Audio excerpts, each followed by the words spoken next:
देख रहे हैं मुंबई मेट्रो ब्रेकिंग न्यूज। प्रधानमंत्री नरेंद्र मोदी जी के नेतृत्व में केंद्र सरकार के 12 वर्षों के कार्यकाल में भारत ने याचक की भूमिका से निकलकर आत्मनिर्भर राष्ट्र के रूप में दुनिया के सामने स्वाभिमान के साथ खड़े होने की ऐतिहासिक यात्रा तय की है। यह गौरवपूर्ण उद्गार महाराष्ट्र के मुख्यमंत्री देवेंद्र फडणवीस इन्होंने व्यक्त किए। वे रविंद्र नाट्य मंदिर के आयोजित राष्ट्र निर्माण की तपपूर्ति इस विशेष स्मारिका के प्रकाशन समारोह में बोल रहे थे। इस अवसर पर भाजपा प्रदेश अध्यक्ष रविंद्र चौहान, इनके साथ मंत्री मंगल प्रभात लोढ़ा, सुनील राणे, योगेश सागर, निरंजन डावखरे, संजय कुटे और अमित साठम यह भी उपस्थित रहे।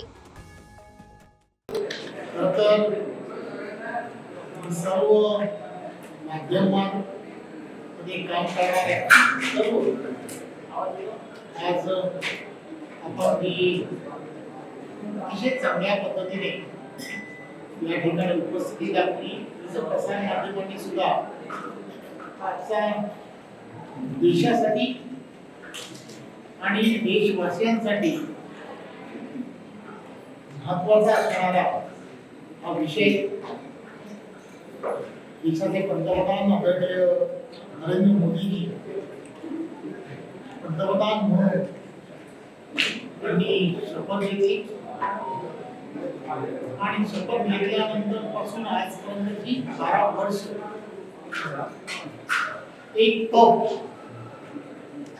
या एक तपामध्ये 12 वर्षामध्ये त्यांनी या देशाला आणि देशातील असणारी भौगोलिक परिस्थिती आहे, निसर्गाची असणाऱ्या परिस्थितीपासून वेगवेगळ्या परकीय असणाऱ्या गुणांच्या संदर्भाबद्दल असणारी परिस्थिती की ज्यामध्ये ताकदीने राष्ट्राला परमवैभवाच्या दिशेने घेऊन जाण्याच्या दृष्टिकोनातून जे महत्वाचे आहे ते करण्याचं काम केलं। युपीएचं प्रदीर्घ काळ चाललेलं सरकार आणि या सरकारने काही गोष्टी या देश हिताच्या त्याकडे केलेलं दुर्लक्ष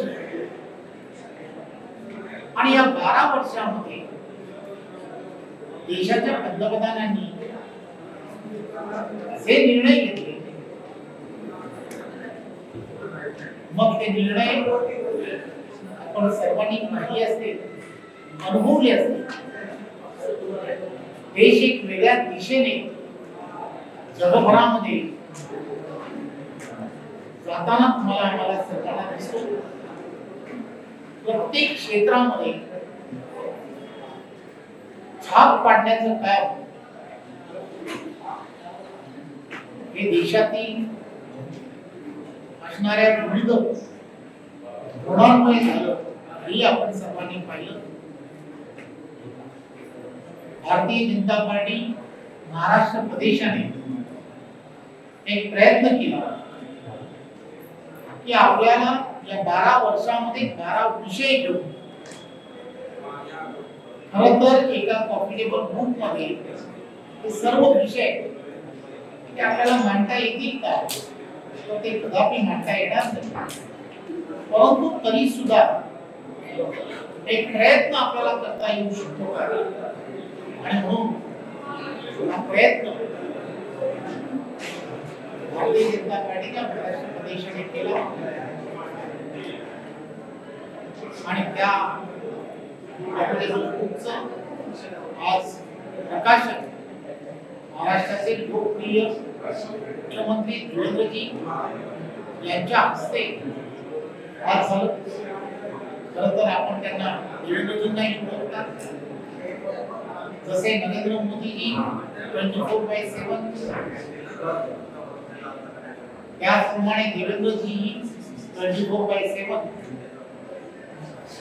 हे देशहित आणि महाराष्ट्राला प्रत्येक क्षेत्रामध्ये अव्वल करण्याच्या दृष्टिकोनातून जे जे करता येऊ शकतात केंद्राचं प्रत्येक धोरण हे राज्यामध्ये कसं अवलंब करता येऊ शकतं यासाठी सातत्याने रात्रीचा दिवस करत असतात. त्यामुळे त्यांच्या हस्ते आज प्रकाशन झालंय आणि आपण सर्वांना विनंती आहे की हे पुस्तके आपण पाहिल्यानंतर प्रयत्न जो आम्ही केलाय प्रयत्न आणि त्या प्रयत्नांमधून ही माहिती ही जनसामान्यांपर्यंत पोहोचली पाहिजे यासाठी या सर्वांचं सहकार्य हे अपेक्षित आहे. आपण द्याल याची खात्री वेगवेगळ्या कामांचा आढावा या पुस्तकातून घेतलाय. विरोधक असतील ते मात्र आरोप करतायत की 12 वर्षांमध्ये महागाई प्रचंड वाढलेली आहे. आज सुप्रिया सुळे देखील टीका केली आहे. त्यांचं म्हणणं आहे की आम्ही सरकारच्या हातात हात घालून काम करायला तयार आहोत. सरकारने आम्हाला विश्वासात घेतला. एक गोष्ट लक्षात घेतली पाहिजे. आज ज्यावेळेला प्रॉफिटेबल बुक किंवा तयार केलाय अनेक जण असा प्रयत्न करू शकतील, अनेक जण यापेक्षाही चांगलं प्रॉफिटेबल होऊ शकतील. परंतु यामध्ये प्रत्येक विषयाच्या नंतर एक प्रगती पुस्तक म्हणून एक पान हे ठेवलेले आहे. त्यामुळे 2014च्या अगोदरची युपीएची असणारी परिस्थिती आणि मग त्यामध्ये झालेला बदल एक ओळीमध्ये त्यावेळीची असणारी परिस्थिती आणि आता झालेला बदल अशा सगळ्या गोष्टी त्यामध्ये नमूद केल्या. खरं तर या सगळ्या गोष्टीसाठी एक 2000 पानाचं पुस्तक सुद्धा तयार करता येऊ शकतं. परंतु छोटे छोटे विषय ज्या विषयामुळे झालेले बदल हे त्यामध्ये नमूद केले की जे सहजपणे बोलता बोलता आपल्याला लोकांपर्यंत पोहोचवता येऊ शकतात.